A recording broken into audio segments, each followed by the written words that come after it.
What the Founders for You with me, Aishwarya. This story is full of conversation.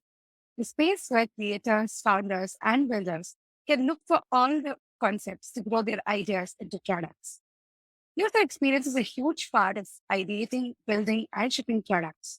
Usability defines not just the value of a software, but the way teams and companies are going towards the vision that they want to create. How do you align product folks then towards putting UX at the center focus? And what are the practices that led to great design with some of the best product brands out there? With me today is a person who can share all things related to crafting delightful user experience. Say hello to Jared Spool. He is the co-founder and maker of Awesomeness at the Center. Jared is also a writer, educator, and an expert on subjects of usability, software, design, and research. He's guiding orgs to deliver well-designed products and services now. Hey, Jared, thank you so much for being on the Founders Story today. Thank you for having me. It's really lovely to be here. I'm honored. Definitely. Let's just get started there. Jared, I wanted to start with your journey into the space. And you've been in the user research and user experience space for more than, like the times when it was actually known as a term and a field, like I think from the late 1970s, right? So how's UX from the time that you started to now, and what's your journey been like? How we go? Uh, the uh, it has changed a lot since I started, which was about 40 years ago, a little bit more. And the big difference is that everybody seems to know what it is. Whereas when I started, none of us knew what it was. So it has been lovely to be in a field that actually people understand why they need it. They understand how it's valuable. They get great success out of it. But the other thing that's sort of really nice about being in the field of UX right now Mm, is that UX has proven time and time again to be one of the biggest ways that organizations can uh, really excel. That you look at companies like um, uh, Apple or Disney or Netflix or Airbnb that was started by founders who were both UX people. mm, Um, these are companies where they separate themselves from their competition, from everybody else in their space because of the experiences that they deliver.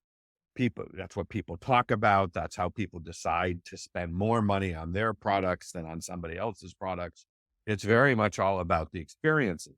And so because of that, it's sort of neat to be in a field where not only has it grown, but it has become so strategically important to the success of so many organizations. mm. Absolutely. I think that's a good contrast that you brought to where when you started, it was all very new and it was just you trying to get a sense of, okay, this is a space and this is where I can help founders to, as you rightly mentioned, fast forward now, there's everybody talking about it. And I think that's actually like a success story, right? Because most people are able to recognize it and like let's say if it's a product designer or a product manager or an engineer, everybody is able to understand the importance of UX in the space of building products. So I think it's a lot democratized, like you just put it out. And definitely, I think we can dig more deeper into some of those examples that we brought to, but definitely good to know about this whole contrast and the way it's accelerated people to learn about the space and actually do things that matter. Yeah, I think to some extent, I always think that we have the iPad to blame because, or to credit, I guess, uh, because up until the iPad, Mm, I think people didn't really understand um, why having a well-designed experience was very important. But when the iPad first came out, executives would get this thing and they would start to walk into meetings and they would use it to take notes or they would use it to look things up while they were in the meetings. And suddenly they realized that this product works so much better than their own products, than the products that their company was building. They started to ask questions. Why doesn't our product work as simply as this does? And they didn't understand that things could be so much easier than the complexity that had been built into the products that they made. And that sort of changed everything uh, for people in my field, because now that was sort of the standard. People were like, I want something as simple as an iPad. Get me, Mm. how do I make my really complicated, manufacturing resource planning application be as simple as, everything I can do on my iPad? Yeah, yeah, that's like a great, very very relevant example to times of now as well. Because I think you have to experience it for you to know. Oh, wait, this product actually has a good UX. Because until then, it just feels like, okay, yeah, this is just as comparable to the brand that I have, and like it's very very subtly brought through with what you feel and what you sense while you're using the app. So and as a physical product as well. So, that's one of my next points that I wanted to discuss with you, which is when there are like new founders and builders who are working towards shipping a piece of code, and this is for a product or a feature or a platform, how can they keep usability intact? Because with the Apple example, it was very clear that it was not an afterthought. It wasn't after shipping the product that the team realized, oh, we need to just plug in usability. And you pointed out a few brands as well, like Disney, Airbnb, Apple. A lot of these people focus on the experience and the impact that we create with users. So, what steps should a team take for getting this whole experience first design into place? Yeah. So a lot of it has to do with the idea that um, there's uh, in order to be able to understand what it really means, you have to understand the experience that the people who will be your users are going Mm, through today, right? The product that you build is going to do something for somebody, mm, right? That's the whole idea. And the question is, when they use your product, how does it make their life better? right. And if you don't know how it makes their life better, the odds are you're not going to actually improve their life. And the thing is that to make someone's life better, you can't just do it in broad brushstrokes. You have to do it in very fine-tuned um, change and uh, really sort of detailed things, because you can make it better. You can say, okay, the way that we're going to build this new platform or the way we're going to build this new app is we're going to let people who are trying to buy this thing be able to buy it faster or be able to buy it easier. But if you don't understand what that actually means, if you Mm, don't know what makes it hard today to buy things, let's say you're building a platform. I'm working with a company now that um, is a two-sided marketplace uh, for logistics services. So there are people who have shipments that they want to ship. There are mm, truckers and shippers who are excited to move those shipments from one side of the country to the other, right? So it's this two-sided marketplace. Uh, what makes that difficult today? Do you as the company that's building this, do you understand where it's really frustrating? The thing about experience is that you can measure it on a scale from extreme frustration to extreme delight. And so where is the experience today? And one thing we can do is we can start to draw out what those experiences are, right? Mm. I can sit and think of that shipper experience as uh, a set of milestones, right? Uh, that the shipper has to do from the moment they're like, okay, I'm ready to find somebody who wants to use my truck to the time it's like, okay, I've delivered this Mm. product and I've gotten paid. And we can put this on a scale of extreme frustration to extreme delight, like I said, and we can say, okay, the start of the journey was pretty delightful, but then we got into the details of who's available and what shipments want to happen. And right now that's really frustrating. And then I finally locked down a contract and now I'm excited to go on my trip. So that's pretty delightful. But then I have to actually get the goods and I have to pack them in Mm. the truck and then I have to, do other work. And I can see that whatever this part is and whatever this part is, it's pretty frustrating.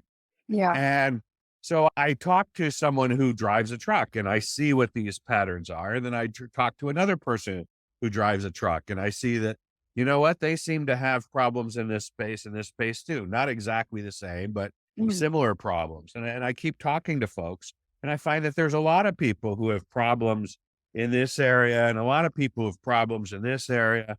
And I start to say, okay, this is where I can build my product. This is where I can build the features. I can make these things easier. I can start to ask the question, what would it be like if we made it delightful all the way across, Right. right? What if we could make it delightful to this customer? Well, this this red line here, this is the current experience. Mm. And this blue line, this is the aspirational experience that I can do with my product. And so now I've got something to work with, right? Now Mm. I can say, look, my job is to figure out how to bring this up, how to make Mm. this better without somehow making this worse in here. I don't want to break these parts. Right. Yeah. And that's the level of detail that we need to have in order to make sure that we're building the right thing. And if we're not paying attention, it's so likely that we'll miss building the things that are really important, those things that are frustrating, Yeah. and we'll break the stuff that works well today. And then people will be like, why would I need your product? It doesn't do what I need. Yeah. That's true. And like you just mentioned, you sometimes, if you don't do this analysis of where's the frustration really happening, there are like blind spots where you can end up just making it more siloed, like building more features in the same spot that you think, okay, here's where the good experience is. And of course, that's going to give you some output or like some sort of an experience for some time. But after that, users are just going to get frustrated because they're like, where is my frustration getting addressed? I don't see anything that can simplify the problem to solve. So I think the map really pointed out the spots that you need to double down on, as well as the spots that you shouldn't disturb because those are like running well. Exactly right. That the more we understand the experience of our users, if the more we understand the experience of the people, the more we're going to likely Right. identify where they're they could use real help. And here's Right. the thing. Every entrepreneur I know, every founder I know is trying to come up with something that no one's ever done before, that is a competitive advantage, that's innovative in a new way. Mm. And yet very few of them, other than maybe their own experience or the handful of conversations they have with people, they don't really know that much about the experience that their users have. If they spend time really researching who their users are and what they need, uh, they will immediately get to the nuance and the Yeah. detail that will change the way Mm. people look at uh, that the way they go about doing their work, and they will get to the innovation, and they'll do it in a way that nobody else is doing, because none of Mhm. their competitors, nobody who's in the space today is spending the time getting to know the users. Yeah. And their efforts wouldn't go in vain as well, because I think from this, what I see really is you also have to factor in the different personas that come with the problem that you're solving for. Like the marketplace example that you brought in, the truck driver might have like a little concern, whereas the person on the opposite side will have another set of concerns to solve for. So as a platform and as a marketplace, you balance both of these frustrations together, right? Exactly, exactly. Understanding who the users are and what they're trying to accomplish. And in a two-sided marketplace, you always have to know what the difference um, is. Those things are absolutely key. Yeah, yeah. So these learnings, I think, are definitely going to help founders bring that differentiation that they aspire to bring with their product. And it's not just with the latest tech, or it's not just saying that, oh, we differ from this competitor because we are doing certain things from, let's say, the architecture we as different. But I think a lot of it is to do with the experience design. And some of what we just discussed is a testament to that. Right. Yeah. So this actually brings me to one of the other things, because the way I see it is when founders spend the time with customers, when they talk to the users, when they plan it out and draw the map to understand where these frustration points are, it's also a lot to do with how it would reflect on the strategy that we have for leading the product forward, or like for the vision of the company itself. So, how should founders look into blending this experience design with their business strategy and goals? Because these don't clearly go as two different paths. Rather, there's like an amalgamation, and you need to take both of these paths together in the right way. So, how would you suggest that founders look into blending these two paths together? Um,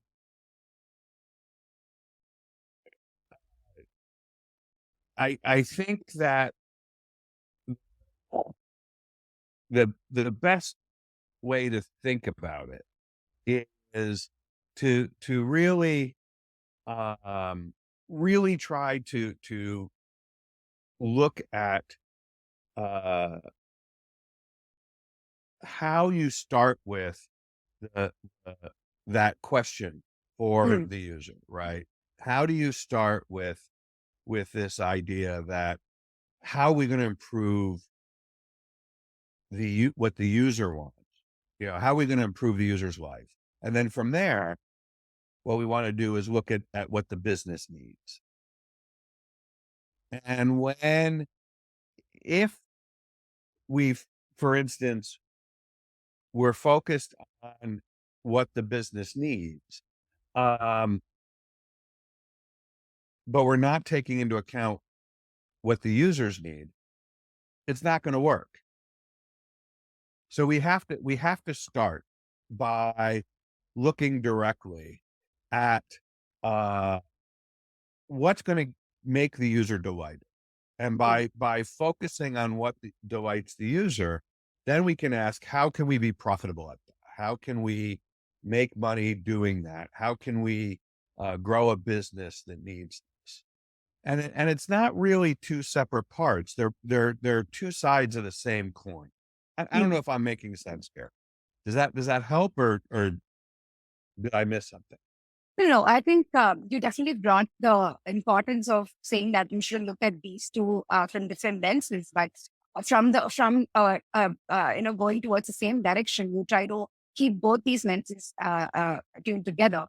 Uh, just a bit more curious on are there like example companies like where you advise them in terms of how to map some of the UX observations or some of the design experiences with, let's say, certain product outcomes that they already had, or certain business goals that they wanted to achieve, and were there like times that mapping this actually made them rearrange some of whatever they had planned earlier, or was it always like giving the focus on UX first and then trying to redefine what should happen for the company and for the business on the whole. Well, I mean, you can start from any side of the equation, right? Mhm. You can start by saying, you know, we want to build something that just changes the world of logistics Mm, without really knowing what that means. And start looking at, okay, well, what's happening in the world of logistics today? And just go and be a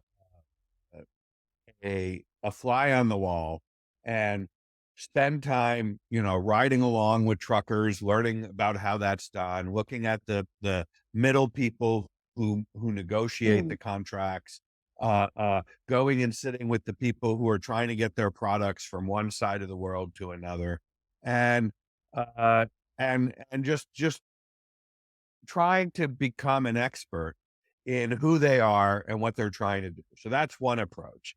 The mm, other approach is you've got some business objective. You've got, we want to pick up customers, maybe we already have products here. So we've been working in, I don't know, I'm going to make something up here. We've been shipping um hard goods. So we've been shipping, boxes filled with electronics and furniture and whatnot. But now we want to get into produce and perishables. So now it's like, okay, so moving into that space, what are the new challenges for people in that space? Right. mm, And we can set business goals. We can say, okay, if we do a good job of this, we're going to increase our revenues from the perishable market by, 300% in the next year.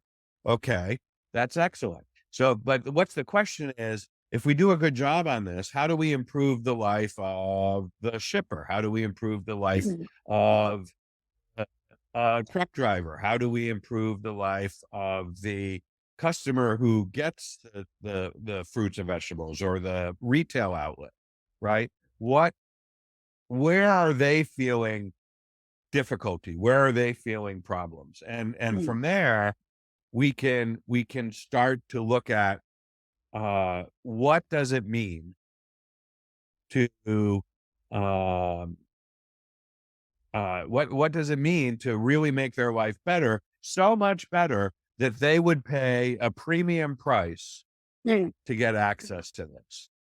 Right. Yeah. And that's the key, right? If we're looking for something and we want to get, the apocryphal product market fit, right? This idea that uh, the product is so desirable that it starts to propel itself, and we don't have to invest in marketing or the other things that uh, uh, to make people aware of why it's valuable. The product just basically explains itself, and people fall in love with it. And they're like, "Oh my gosh, where have you been all my life?" Right? If we want to get to that point, we have to really understand what that value is, and we have to know that value better than anybody else in the world. Mm. And that's that's the key. And the value is going to be unique to each of the individuals who are looking to buy it. Yeah. And this ties in the conversation that we just had before this question, which is understanding what each of your user, like each persona would need, and getting to the core of value that you provide to them in a unique way that matters more to them. And I like how you mentioned it's not like a certain direction that you need to follow. It's not always like look at experience design first, and then if that doesn't feed into business goals automatically, then follow it. I think like you said, it's a two-way equation, and you can start on either side and use one input to bend into the other one, and then make more conscious decisions based on which side is where you have the most information about. Yeah, that's exactly right. That um, uh, the fact is that this, any sort of strategic plan Mm, has to start from where you are, right. right? If I'm going to make a strategy around how I'm going to take my vacation, it has to start from where I am right now. It can't Mm, start from me being in some city on the other side of the country. It has to start from here, yeah. right? if I want to take so I live on the East Coast of the US, and if I want to take a cruise to Alaska, I have to get my way to the West Coast. And then I can board a ship in Seattle or San Francisco or someplace, and I can take it up to Alaska. But I can't take a cruise to Alaska from Boston, where I live, because there are no cruises from here Yeah. that go that way. There are cruises, but they don't go to Alaska. It's just, it's on the wrong side of the country. So, so the so my strategy has to take into account that I have to make my way to the other coast. Mm. And then when the cruise is over, I have to make my way back. If I Yeah. ignore that part of the strategy, I don't get to go on my vacation. So anytime we're looking at a strategy, particularly a UX strategy, we have to start from where we are. So if Mm. we're focused on business because that's where we are, we start with our focus on business. If we're starting from this idea of we just want to be in this space, we do that. If we don't even know what space we want to be in yet, Mm. then we just start looking for where there's opportunity, because Yeah. there's this big difference between the experiences people have and the experiences people could have. Yeah. Yeah. And the more important is for where you are and the current situations, and not stomping that in the case of being more aspirational to get your business or your UX goals. I think that's like a very important learning from our discussion now. So, yeah. So how would you quote about the whole tipping point when it comes to UX? And is it something that a team can recover from? And how do you proactively ensure that this doesn't happen the next time, and you sort of clear the mess that you've just created because you have had like a lot of things on your plate?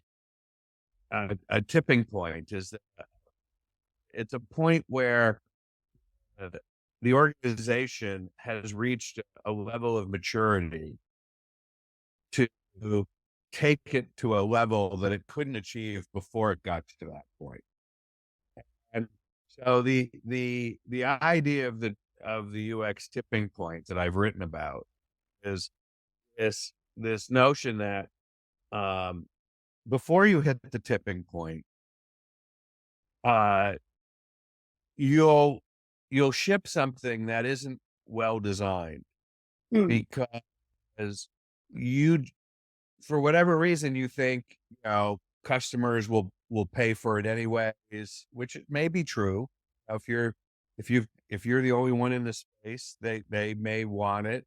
Um, uh, in the early part of the uh, uh, market, you may just have the most features of anybody, and so those are times when the design doesn't have to be good. People will put up with whatever design you have, Mm. but they'll be with, they want it because of what the product can do. You can think of Salesforce in its early days. You can think of Oracle, you know, in its early days. Any of these sort of big companies that have gotten to this point, people will put up with what they have because they deliver capabilities that um, are are unique in the marketplace. But the notion of disruption is that someone comes along with something better that's Mm. cheaper, and suddenly you're in this place where you are no longer capable of competing against those things. Uh, uh, One of the examples I point to these days is a company, ADP. ADP in the United States is actually globally is the world's largest payroll company, and they've been around forever. Mm. And their product is not easy to use. In fact, it's so difficult to use that the only people who are allowed to use it are trained, certified ADP uh, uh, payroll services. And so I can't, as for my small business, I can't use ADP's product directly. I have to hire one of these middlemen to go and use this product on my behalf. And for years, ADP got away with that. So they didn't have to think about delivering a product that was easy to use because they could just train people. Um, One can think of training as the opposite of usability, right? If I decide not to make something usable, I can fix the problem by just training people until they can use it. And so that that worked for ADP for a really long time. But Mm. now they have competition. And one of their competitors is a company called Gusto. And Yeah. Gusto is this tiny little company that came out of nowhere that suddenly is competing against ADP. And they grew from nothing to more than $4 billion in just a few years. And uh, they are eating away at ADP's market share Mm. because they took payroll services, something that's boring, something that nobody wants to think about. They took this and made it so much easier. Small businesses no longer have to spend the Yeah. first day of a new employee's life filling out their paperwork. They can do all these uh, uh, things because Gusto has made this a better experience all the way around. Mm. And they do it for cheaper than ADP does it because they can cut out all these different pieces. And as a result, uh, the company is just growing like what uh, uh, like wildfire, and the ADP is now in this position of having to defend against this with Mm. old legacy systems and old legacy employees who are really afraid to get rid of those service bureaus, but it's the service bureaus that actually are Mm. creating the problem in the first place. And as a result, they're probably, in a few years, if they don't figure out a way around this, they're going to find themselves half the size of what they are today because companies like Gusto are just going to rip them apart. And that's that's disruption. And that disruption is based purely on experience, not based Mm. on, some fancy new piece of hardware that has some new patent, not based on anything involving Yeah. machine learning or AI, not Exactly. not based on anything but delivering a better experience for this incredibly boring thing of processing payrolls.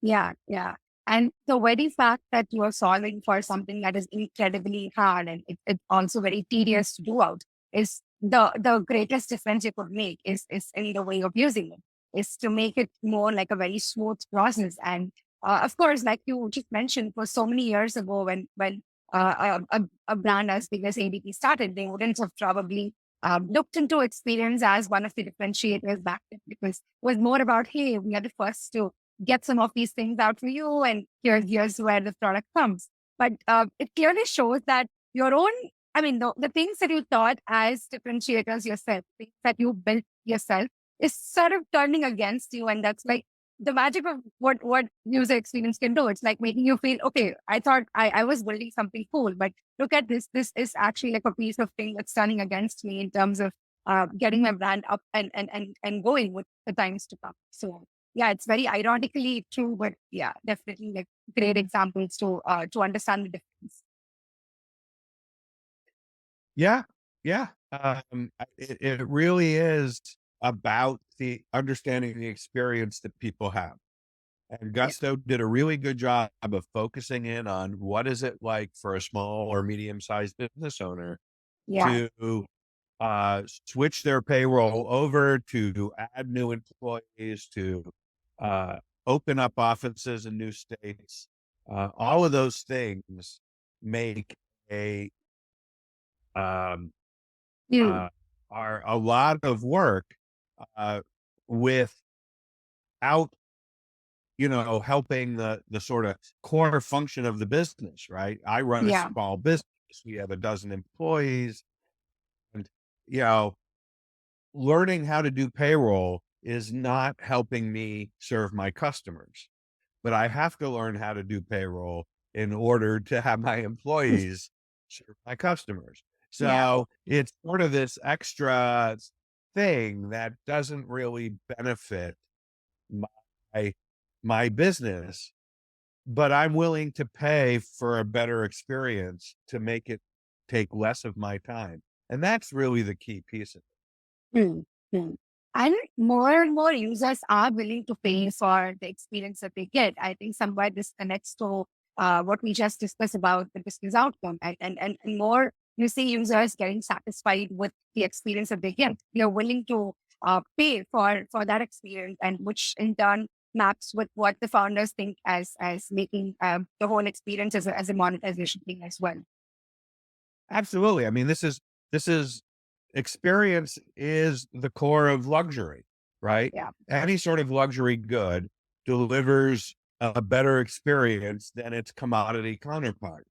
And Hmm. you know, the reason that Apple can charge twice as much or three times as much for their laptops as, say, Dell or Lenovo is because Apple sells the experience of everything that they produce, Yeah. right? The laptop works with the phone, which works with the watch. Everything works together, and people will pay the premium of having that experience versus buying products from three different vendors that barely work together and uh, can't even run the same version of Yeah. Android. Yeah. And the time that goes into setting all of this up, and too much effort as well. So yeah, definitely shows Exactly. how experience connects across, different motivational factors as well as usability factors like this. So yeah, makes sense. And, like this is one of the things that was just coming to my mind. User experience is again very subjective when we put the focus on users, because I can feel a product is very smooth, whereas you can think that, okay, wait, they still have some challenges to solve for. But we're also talking about how experience design is connecting to a business outcome, is connecting to a certain metric, whether it's the willingness to pay or the recurring revenue. So and I think UX is balancing the fact that it's subjective and also the fact that it can translate to some tangible outcome in terms of connecting with the business goals, right? So, are there like other metrics or data that you have seen across in your experience as how to map UX with some of what these brands have done with their metrics? And of course, even the map that you just drew in terms of mapping the emotions can also in turn relate to numbers, right? So, do you have such examples to share? Yeah. So the place you have to start when you quantify user experience is you have to start with the experience part. You have to start by uh, thinking in terms of what does it mean to improve someone's life. So Mm. the best metrics are going to be around those improvements. They're not going to be proxy metrics like, you know, do they click on things or engagement or conversions? Those aren't real metrics of Mm. an experience. The experience has to do with, you know, if I'm trying to ship my produce, does my produce get to where it needs to go fresh enough that the customers on the other side are happy to buy it, and then that the retailers want to order more, and that I can then deliver more produce through the system, and I can keep my business growing. So we need to really get down to that experience level and understand, right? If I go back to the chart that I had about Mm. the experience of the shipper, the, the real question is when that I want to measure is the moment I get this process to actually meet this point, Yeah. right? And so that's success for me. And so I can look at creating metrics around this idea of success. And then I Mm. can also then start to look at metrics around progress. I first Right. got it here, I got it there, and then I got it there, right? And I can look at saying, this is the progress I'm making. And I can also look at the cost of frustration, because if this is frustrating, so let's say as someone who's shipping produce, what Mm. I'm finding is that half my shipments are spoiled before they get to their destination, so Mm. that I have to ship twice as much stuff to be able to get product to sell to the retailer.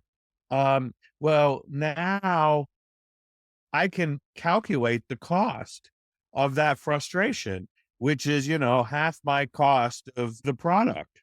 Mm. And if I can reduce that down to a quarter and then an eighth and then, a 16th of cost because I'm Yeah. making the process better, now the more that gets down to zero, the, the, the better off my design is. So all of these things are metrics, but there is no specific UX metric. Mm. There is no one thing that makes the user experience better, because there is no there everybody's experience is different. It's different.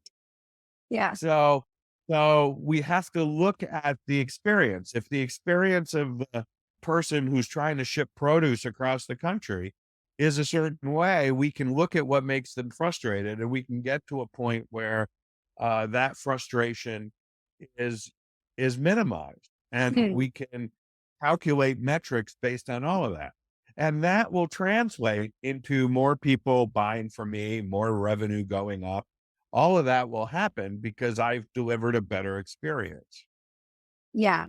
And just like we were just talking, the whole thing falls back to your unique experience, because the way these frustrations are met, the way the progress is made, and the way it goes all until the aspirational delight experience that you want is something that's very different from the brand that you're building as opposed to, let's say, your competitor brand. So just going in for okay, what for you, and let me just try to open those metrics over here is never going to be the case. And it's something that's going to like drastically change the way you've already been doing your product design experience. Exactly right. Yeah, yeah. And yeah, I think I like how this translates back to numbers, because often there's a very, sort of a myth or a misconception that, okay, so experience is all about just making somebody feel, and it's just about the feeling and the sense that they get. But I think with what we just saw, it's a lot about translating to the nearest outcomes that you can get, because you've been trying to progress through every step to get that experience more better, get it to a point where people no longer see the whole challenges that they face with what they're experiencing with the product. So I think, yeah, it's the nearest you can come to translating it to the outcomes that matter the most to you. So yeah, thanks for sharing that. Exactly. Yeah. So there's the last segment that we've arrived to, and I would love to know from you about since you've been there in this space for the longest time now, how do you look forward to the next set of upcoming innovations, or in terms of product experiences? What problems excite you the most, and where do you see gaps that are currently there, but you could sort of sense that we're moving towards fixing some of those? Um, the thing that I've come to realize over the last few years is that businesses today uh, are over indexing on design and under indexing on research. Mm. So, so we're seeing now this space where organizations are hiring more designers, and they're asking those designers to create the products and services and features that they're looking to uh, deliver. But the problem is that those designers don't know the experience of the users, and so they're guessing. The When we don't have enough research, the absence of research is guessing, Mm. and So we spend a lot of time guessing. And the problem with guessing is that we often guess wrong. And because we're guessing wrong, we're in a place where uh, where we don't really know what to deliver, how to get the value for our customers, for our users in a meaningful way. And that problem, it turns out to be huge because what Yeah. happens is that we find ourselves uh, uh, making a lot of very what to the users would seem like very obvious mistakes, but we don't know about it. And then we end up creating debt, technical debt that we have to go back and fix in some other way. So the thing that I'm excited about most is that more and more companies are realizing this, and they're starting Yeah. to invest in more research.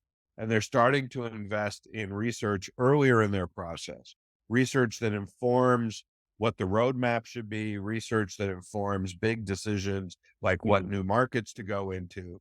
And all of this research is really making the space more human centered, making it so that we're building things that people really need and that people really want.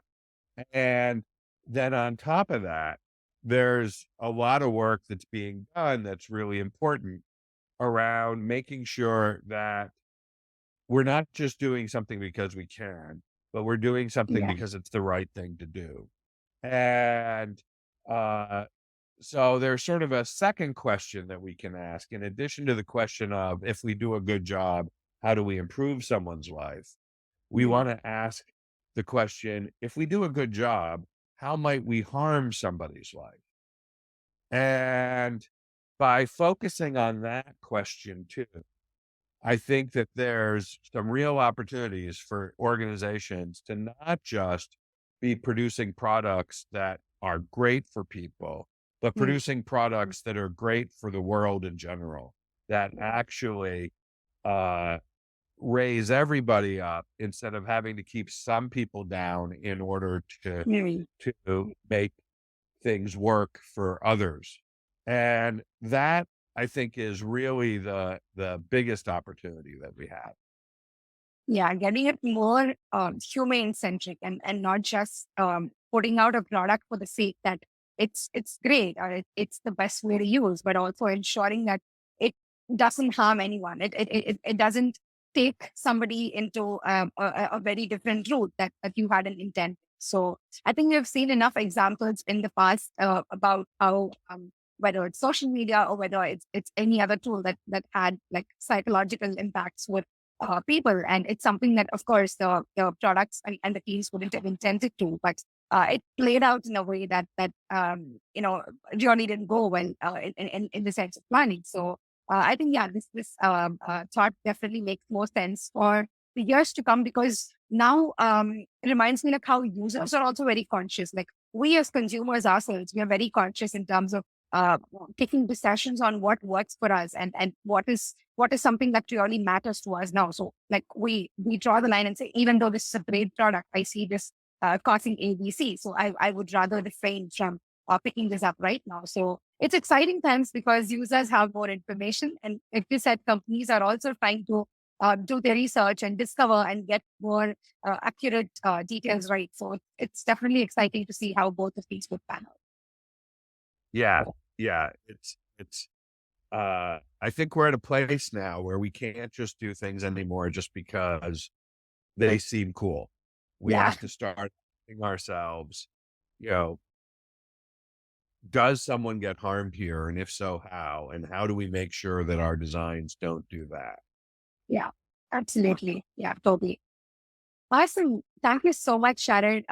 This conversation has been super interesting. We covered a lot of talk around how brands look at experience design, and I think we also discussed very specific outcomes that product teams and in general founders can look into by incorporating the experience design in their process. So all of this has been really a good sense of learning, and I hope listeners also take a lot of points and references to go through post this session. So thank you so much for sharing some of these with us today.